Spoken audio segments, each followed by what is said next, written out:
तमिलनाडु के दो भाइयों ने अपने ही पिता को 2 बार सांप से कटवाया ताकि इंश्योरेंस के पैसे क्लेम किए जा सके।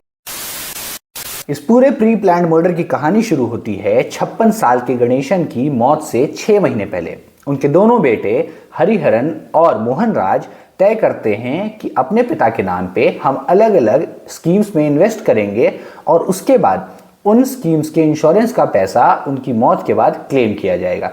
इसके लिए 11 अलग अलग इंश्योरेंस कंपनीज में उनके पिता के नाम पर इंश्योरेंस रजिस्टर करवाया जाता है, जिसके बाद उन्हें मारने का प्लान बनता है।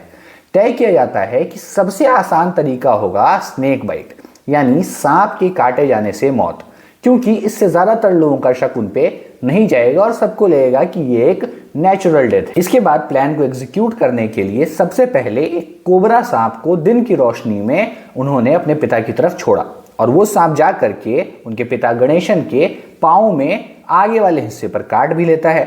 लेकिन पड़ोसी ये सब देख लेते हैं और उन्हें अस्पताल ले जाया जाता है, जहां उनकी जान बच जाती है। पहले अटेम्प्ट में दोनों भाई फेल हो चुके थे, इसीलिए खतरा था कि अगर एक और अटेम्प्ट में फेल हुए तो शायद पकड़े जाएंगे।